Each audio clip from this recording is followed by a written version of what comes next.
दूसरे प्रकार का सतीत्व कैसा होता था कि जैसे ही सुना कि पति ने प्राण त्याग दिए तो प्रतीक्षा नहीं की कि उनका शव आवेगा, चिता रखेंगे, उस पर हम बैठे, नहीं, सुनते ही अपनी योगाग्नि में तुरंत प्राण त्याग दिए। वो नहीं है तो हम जीवित रह के क्या करें। ये दो प्रकार के सतीत्व, और इसका वर्णन हमारे श्री जगन्नाथ महाप्रभु के परम भक्त श्री जयदेव महाप्रभु के चरित्र में आता है। जयदेव महाप्रभु जिन्होंने गीत गोविंद की रचना की, बहुत ध्यान से सुनिएगा। उनकी पत्नी कौन थी? परसों हमने बताया था, पद्मावती। जयदेव महाप्रभु के साथ रहते रहते, गीत गोविंद का पाठ करते करते उनकी पत्नी पद्मावती में भी कई भगवत लक्षण आने लग गए थे। जैसे जयदेव महाप्रभु तेजस्वी थे, जैसे जयदेव महाप्रभु प्रभावशाली थे, ऐसी उनकी पत्नी भी रहती पत्नीत्व में थी, रहती वो भीतर ही थी, लेकिन उसका प्रभाव भी कम नहीं था। तो एक बार एक राजा ने जयदेव महाप्रभु से दीक्षा ग्रहण कर ली। सब लोग इधर देखो, ध्यान से सुनो। दीक्षा ग्रहण करके जयदेव महाप्रभु को अपनी गुरु पदवी पर बिठा करके अपने राज्य में ही उनको कहा कि आप यहीं निवास कीजिए। तो जयदेव महाप्रभु ने विचार किया कि राजा के यहां रहकर के उसको सही निर्देशन देने से राज्य का भला होगा, अच्छा रुक जाते हैं। कुछ दिन बाद जयदेव महाप्रभु ने कहा कि आप अपनी गुरु मां को भी बुलवा लो यहीं पे, मतलब पद्मावती जी को।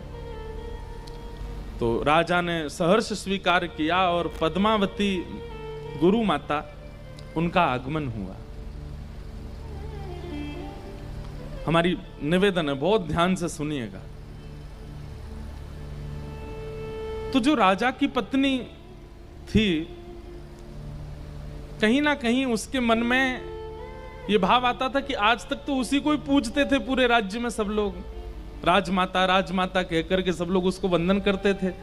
लेकिन जब से पद्मावती का आगमन हुआ, गुरु माता का आगमन हुआ, तो जो प्रणाम करने वाले सिर झुकाते ना, वो पहले पद्मावती जी को झुकाते, बाद में रानी को झुकाते। रानी को इस बात से थोड़ा मनी मन ईर्ष्या होने लगी। एक बात कहें, कबीरदास जी का एक पद है, मुझे याद नहीं आता, उसमें कबीरदास कहते हैं काम जीत लोगे, क्रोध जीत लोगे, लेकिन ईर्ष्या नहीं जीती जाती। दूसरे के प्रति सम्मान देख करके उसके प्रति ईर्ष्या ना हो, ये तो कोई जगन्नाथ महाप्रभु की कृपा दृष्टि भाजन व्यक्ति के साथ ही हो सकता है कि उसमें ईर्ष्या ना आवे, आ ही जाती है। अरे लोग बाग हमसे मिलने आते हैं तो आजकल इतनी भीड़ हो जाती कि लाइन लगा के आते हैं। अब पीछे वाला व्यक्ति देख रहा है कि आगे वाले से महाराज जी कैसे मिले, इसको कहां कहां छुआ, इसके सिर पे हाथ धरा, मेरे कंधे पे ही धरा है, उसके प्रति ईर्ष्या कर लेते हैं और फिर दोबारा आते हैं, महाराज जी मेरे भी यहीं धरो।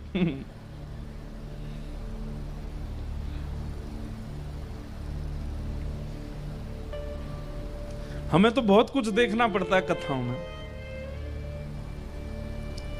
महाराज जी कथा में ना एक अमुक नाम का व्यक्ति आएगा, मैंने कहा अच्छा, वो आपसे कहेगा कि मेरे घर आ जाओ, पर आप मना कर देना। मैंने कि भाई तुम कथा करा रहे हो, तुम बात कर ले, नहीं हम तो हाँ ही बोलेंगे उसको, हम तो कहेंगे कि भाई हम ले आएंगे महाराज जी को, लेकिन आप मना कर दोगे तो फिर बाद में पता चलता है कि ये दोनों आपस में बिजनेस में ईर्ष्या युक्त रहते हैं, इसलिए मना करवा देते हैं। राहुल केला में हम किसी के घर नहीं जाएं तो वो मत सोच लेना, ऐसा यहां नहीं है, ये हम कहीं और की बात बोल रहे हैं। अब तो हम कहीं जाते ही नहीं है, अब जाना बंद कर दिया, अब किसी के यहाँ नहीं जाते, जहां कथा होती बस वहीं रुकते, बहुत कम मंदिर चले जाएंगे, बाकी किसी के घर तो बहुत मुश्किल से जाते। वो बात अलग है, पहले कहीं कथाएं हुई हैं वहां घरों में गए हैं तो उनके यहाँ तो चले जाते हैं, पर अब और कहीं नहीं जाते। वो लोगों में प्रतिस्पर्धा हो जाती है, ईर्ष्या हो जाती है एक दूसरे में, इसके घर कैसे आ गए। अब भाई हमारी उपस्थिति से ईर्ष्या यदि युक्त हो रही तो डंडे हम में पड़ेंगे बाद में जगन्नाथ जी से, बोले तुम गए और नगर में कथा करके ईर्ष्या उत्पन्न करवाया है दो लोगों में। तो पद्मावती अब पद्मावती का जब से राज्य में आगमन हुआ, वो तो गुरु माँ है, जयदेव महाप्रभु की पत्नी, उनको थोड़ा सम्मान देने लगे सब लोग, और इस बात से राजा की पत्नी को स्वीकार नहीं होता था।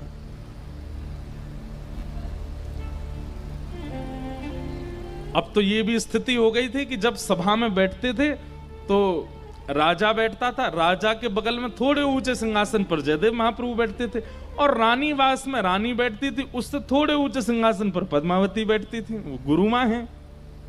सब चीजों से ईर्ष्या उत्पन्न होती जा रही थी।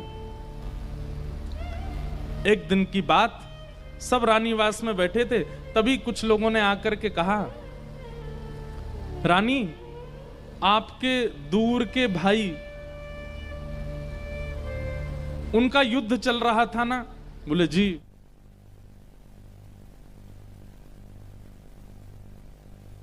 रानी बड़ी व्याकुल हो गई इस बात को सुनकर के। मेरे भाई वीरगति को प्राप्त हो गए। पद्मावती जी वहीं बैठी थे। रानी रो करके बोली, मेरे भाई वीरगति को प्राप्त हो गए। अभी तो ब्याह हुआ था उनका, उनकी पत्नी अभी युवा है, अभी तो संतान भी नहीं हुई है उनके यहां, और भैया वीरगति को प्राप्त हो गए।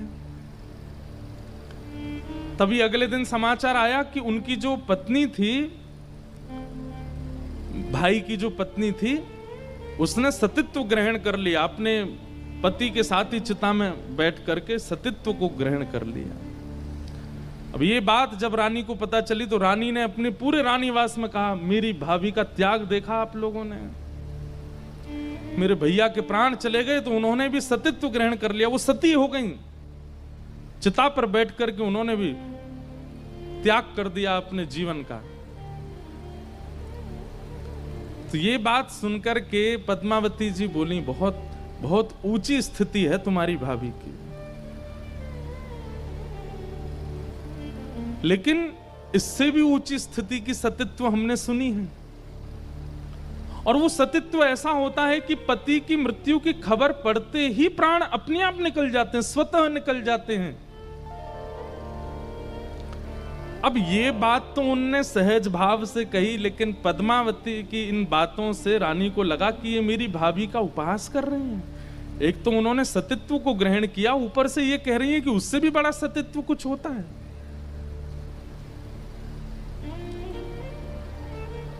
पद्मावती की बातों को सुनकर के रानी बोली, आप भी पतिव्रता नारी है ना? पद्मावती बोली, इसमें कोई संशय नहीं है। मैं जयदेव महाप्रभु के प्रति अपने इष्ट भाव रखती हूं, वही मेरे जगन्नाथ हैं, वही मेरे सर्वस्व हैं। और एक दिन ऐसा स्वांग रचा,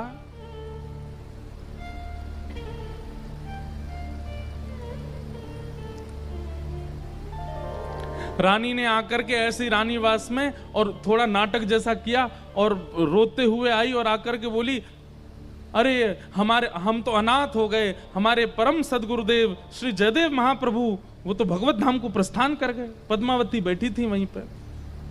बोले, अपने आप को बहुत बड़ी सतीत्व मानती हैं, उस दिन मेरी भाभी का उपहास कर रही थी, आज इनको देखती हूँ। तो रानी आकर के बोली, हमारे परम गुरुदेव श्री जयदेव महाप्रभु वे तो भगवत धाम को प्रस्थान कर गए, हाय हम तो अनाथ हो गए। रानी रोने लगी। पद्मावती जी बैठी थी वहीं पर। पद्मावती जी ने नेत्र बंद किए तो नेत्र बंद करके पता चला कि वो तो राजा के साथ 3 दिन के प्रवास पर गए। तो तुरंत सामने जल का पात्र रखा था, जल भर के रानी को देने लगी पद्मावती। बोले कि पी लीजिए, हमारे पतिदेव सुरक्षित हैं, वो राजा के साथ गए हैं 3 दिन के प्रवास पे पास के गांव में, हमने अभी अभी नेत्रों से ध्यान लगा करके देख लिया है। अरे नहीं नहीं, मुझे सच्ची खबर मिली है। तभी एक दूत को बुलाया, दूत को बुला करके पद्मावती बोली, अभी इसी वक्त पता करो राजा और श्री जयदेव महाप्रभु कहाँ हैं। दूत ने 2-4 घंटे में खबर करके बोले, मान आप सत्य कह रही हैं, पास के एक क्षेत्र में राजा के साथ 3 दिन के प्रवास पर गए हैं। अब ये बात सुनकर के तो रानीवास में तो सब लोग नतमस्तक हो गए। बोले, हमने आज तक सतियों की चर्चा सुनी, लेकिन साक्षात सती तो पहली बार देखी, जो यहां बैठे बैठे ये पता कर लेती कि मेरे पति कहां है। अब इससे रानी को और ईर्ष्या हो गई, बोले कि ये तो और ज्यादा इनकी श्रेष्ठता हो गई, अब तो उन्हीं के पास भीड़ लगी रहती है।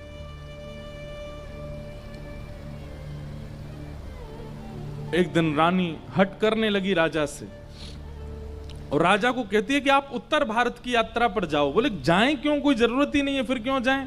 बोले नहीं, आप लेके जाओ और इनको लेकर के जाओ, जयदेव महाप्रभु को लेके जाओ, मुझे इनकी पत्नी की परीक्षा लेनी है। अपने पति को बता दिया। राजा ने कहा तुम अच्छा नहीं कर रही हो, इससे अनर्थ हो जाएगा, पूरे राज्य का सर्वनाश हो जाएगा, तुम गुरुदेव और गुरुमां की परीक्षा ले रही हो। लेकिन पत्नी हट, नतमस्तक होना ही पड़ता है, चाहे राजा हो पति। भोजन प्रसाद बंद कर दिया, बात करना बंद कर दिया राजा से।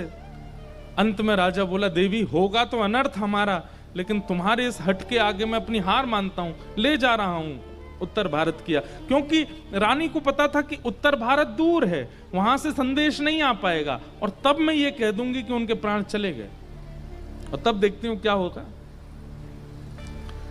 लंबी यात्रा पर राजा जयदेव महाप्रभु को लेकर के चले गए, और कुछ दिनों के बाद रानी ने फिर वैसा ही स्वांग किया।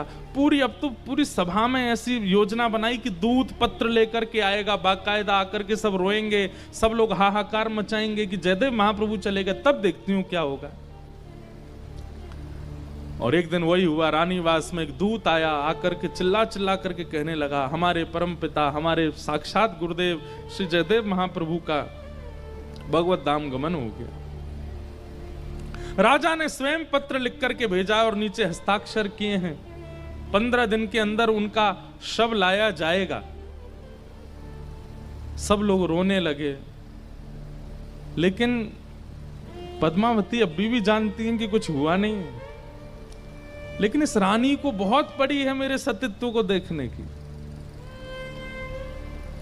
और तुरंत पद्मावती जी ने योग ध्यान लगाया और अपनी योग अग्नि से अपने सतीत्व को ग्रहण कर लिया और वहीं अपने प्राण त्याग दिए। प्राण त्याग करके शिथिल शरीर पड़ा है उनका, प्राण जा चुके। ये देख करके तो रानी तो घबरा गई, बोली सच में चली गई क्या? वैद्य बुलाया, वैद्य ने कहा इनकी नब्ज नहीं चल रही है, इनकी श्वास नहीं चल रही है, हृदय की धड़कन रुक चुकी है, प्राण निकल चुके हैं इनके। अब सब स्वांग जो कर रहे थे, नाटक कर रहे थे, वो सब रानी से कहने, रानी ये क्या कर दिया आपने? जयदेव महाप्रभु तो जीवित हैं, इन्होंने प्राण त्याग दिए। बोले राजा को अभी पत्र लिख करके कहो कि वो तुरंत वापस आवे, आधे रास्ते से ही आवे, अब मैं कैसे संभालूंगी, क्या होगा? आधी ग्लानि होने लगी अपने ऊपर। 3 दिन तक उनका शव रखा गया, 3 दिन तक उनके शव को रखा पद्मावती जी के, और 3 दिन बाद राजा लौट करके आए, साथ में जयदेव महाप्रभु आए। रानी ने सब सत्य बता दिया। बोले गुरुदेव मुझसे अपराध हुआ, मैं जानबूझ के इनका सतीत्व देखना चाहती थी, इसलिए मैंने 2 बार अपराध किया। पहले बार में तो इन्होंने अपना सतीत्व का परिचय दिया, पर दूसरे बार में तो पूर्ण परिचय दे दिया, इन्होंने प्राण त्याग दिए। जयदेव महाप्रभु बोले तुम चिंतित मत हो। अपनी पत्नी पद्मावती के शव के पास जयदेव महाप्रभु गए और उनके सिर को उठा करके अपनी गोद में रखा, महाप्रभु श्री जगन्नाथ जी का स्मरण किया, और स्मरण करके कान के समीप जाकर के जयदेव महाप्रभु गीत गोविंद का पाठ करने लगे। धीर समीरे यमुना तीरे बसती बने मन माली। जब गीत गोविंद का पाठ किया और महाप्रभु जगन्नाथ जी का स्मरण करते हुए जगन्नाथ जगन्नाथ जगन्नाथ रक्षमाम महाबाहो महाबाहो महाबाहो पाहिमाम। अरे प्रिय पद्मावती, अब अपनी योग निद्रा त्याग दो। तुम्हारा सतीत्व ग्रहण करना तब सार्थक होता जब मेरे प्राण चले गए होते, पर मैं तो जीवित हूं। तुम तुरंत वापस आ जाओ। देखो रानी व्याकुल हो रही है, सब राज्य के लोग व्याकुल हो रहे हैं। अब विलंब मत करो, महाप्रभु जगन्नाथ की सेवा में अभी तुम्हें बहुत समय व्यतीत करना है, तुरंत वापस आ जाओ। जैसे ही कान में ये बात कही, जयदेव महाप्रभु ने तुरंत पद्मावती उठ करके खड़ी हो गई और सबके सामने ये सतीत्व देख करके सब नतमस्तक हो गए। राजा तो पूर्ण समर्पित था जयदेव महाप्रभु को, लेकिन आज पत्नी और पूरा राज्य पूर्ण समर्पित हो गया जयदेव महाप्रभु को। बोले कि आप वैष्णव बंधुओं चमत्कार नहीं दिखाता। एक बात ध्यान से सुन लीजिएगा, वैष्णव भक्त चमत्कार नहीं दिखाता। वैष्णव भक्त की सामान्य क्रिया पर ठाकुर जी चमत्कार करते हैं, वो नहीं करता है। उसका ना विश्वास होता है, ना उसकी स्थिति होती है। ठाकुर जी करते हैं लीला तो। और ऐसे सतीत्व का उन्होंने स्थापन किया। उसके बाद रानी ने पद्मावती जी के चरणों में बैठ करके शिक्षा ग्रहण की कि आपके जैसे मैं कैसे सती बनूं अपने पति के लिए। और श्री पद्मावती जी ने फिर उनको सतीत्व का पाठ पढ़ाया। पति के प्रति कैसी भावना, उनके प्रति कैसी श्रद्धा, कैसा नियम, आदि आदि सब। और सतीत्व केवल स्त्रियों का नहीं होता है बंधुओं, पुरुषों का भी होता है। एक पत्नी प्रति पति भी होते हैं। और एक बात आपको बता दें, मैं कितनी बार कथाओं में कह चुका, इंटरव्यूज में कह चुका हूं, दुनिया में सबसे बड़ा व्रत यदि कोई है तो वो एक ही है। क्या? किसी एक के ही रहो हमेशा। ये सबसे बड़ा व्रत है। अपनी बुद्धि में, अपने नेत्रों में, अपने मन में किसी अन्य का विचार भी ना आना, एक के ही सदा रहना। इससे बड़ा व्रत ना तो सोमवार का है, ना तो प्रदोष का है, और ना एकादशी का है। ये सबसे बड़ा व्रत है, पत्नी व्रत, पतिव्रत। आज उत्तरा द्वारिकाधीश से कह रही है कि मैं तो अपने पति अभिमन्यु के साथ प्राण त्यागना चाहती थी, लेकिन तब मेरे मन में आया कि मैं गर्भवती हूं, मेरे गर्भ में बालक है। भले ही मेरे पति चले गए, लेकिन इस बालक को मैं जन्म दूंगी और द्वारिकाधीश श्री कृष्ण का परम भक्त बनाऊंगी, इसलिए मैं जीवित बैठी थी। लेकिन आज ये ब्रह्मास्त्र मेरे ही बालक को मारने के लिए आ रहा है श्री कृष्ण, मेरा जीवित रहना, इससे अच्छा तो मैं सती हो जाती। हे द्वारिकाधीश, मेरी रक्षा करो। उत्तरा ने भगवान के चरणों में नतमस्तक होकर के जब प्रार्थना की है, भगवान श्री कृष्ण रथ पर चढ़ चुके हैं द्वारिका जाने के लिए, लेकिन उत्तरा की उस करुण पुकार को सुनकर के ठाकुर जी नीचे उतर आए। और एक रूप से तो भगवान बाहर खड़े हैं, और दूसरे रूप से अंगुष्ठ मात्र वायु का रूप धारण करके उसके गर्भ में भीतर प्रवेश करके अपनी चक्रा नाम की गदा को भगवान ने इतनी द्रुत गति से आकाश में घुमाया, अश्वत्थामा के द्वारा छोड़ा गया ब्रह्मास्त्र आकाश में नष्ट हो गया और उत्तरा के गर्भ के बालक की रक्षा हो गई। बोलो भक्त वत्सल भगवान की।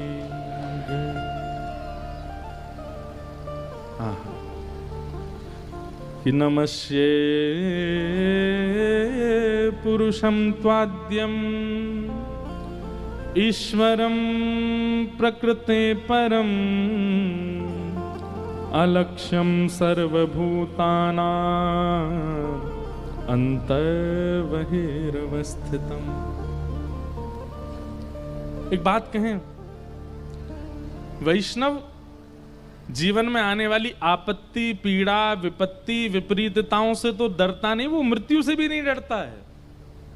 नाम जापक की ऐसी स्थिति हो जाती है, ठाकुर जी की अर्चना सेवा करने वाला वो ऐसा हो जाता है, उसको फिर पीड़ा, भय ये सब नहीं सताते हैं। अरे मृत्यु का भी भय नहीं रहता, मृत्यु आवे तो आ जाए, बस उसकी एक ही चिंता रहती है कि हे नाथ, मेरे कहीं प्राण तो चले जाएं, पर प्राण जाते समय किसी विषय का चिंतन ना हो, चिंतन आपका हो।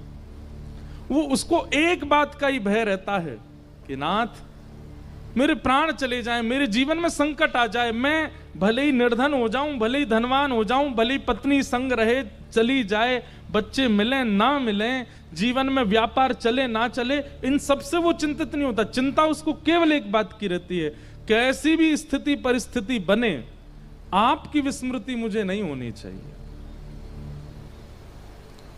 सुख आने पर मैं फूलूं ना, दुख आने पर मैं भूलूं ना। आपका ध्यान निरंतर मेरे चित्त में बना रहे, यही उसकी एक चिंता का कारण बन जाता है। ऐसी चिंता जब आपकी बन जाए तब मानिए कि आप वैष्णव। अभी हमारी चिंता का कारण ठाकुर जी का भजन चिंता का कारण नहीं है। लेकिन एक बात कहें, हमारी गद्दी पे बैठ के देखो, ये भी कई लोगों की चिंता होती, आते मिलने, हमें ब्रज मिलेगा, हमें किशोरी जी कभी बुलाएंगे, हमें महाप्रभु जगन्नाथ जी अपना दर्शन कराएंगे। चिंता का आजकल थोड़े चतुर भक्त होते हैं। एक हमारे पास आया, वो क्या बोलता है, महाराज जी मेरी दो ही कामनाएं। मैंने क्या, एक तो मेरा व्यापार बहुत अच्छा हो जाए, दूसरा मुझे ठाकुर जी के प्रत्यक्ष दर्शन हो जाए। मैंने कि बहुत चतुर हो बेटा, दोनों चीज मांग लिए। मेरा व्यापार बहुत अच्छा हो जाए, व्यापार अच्छा हो जाए मतलब आमदनी अच्छी हो जाए, आमदनी अच्छी हो जाए मतलब घर बन जाए, घर बन जाए मतलब गाड़ी आ जाए, गाड़ी आ जाए मतलब बढ़िया कन्या से ब्याह हो जाए, मतलब संतान भी सुंदर हो जाए, सब कुछ बढ़िया, और फिर कृष्ण भी मिल जाए। प्रेम गली अति सांकरी, तामे दो ना समाए। आप चाहते हैं कि ये विषय भी मिल जाए और ठाकुर जी भी मिल जाए, असंभव। और विषय यदि मिल भी गया, कई धनवान लोग यहां बैठे हैं, वो लोग अगर सोचें कि हमारे पास तो सब कुछ है, हमें ठाकुर जी नहीं मिलेंगे, कई विषय मिल भी जाएं तो उस विषय के प्रति वैसी आसक्ति नहीं होगी।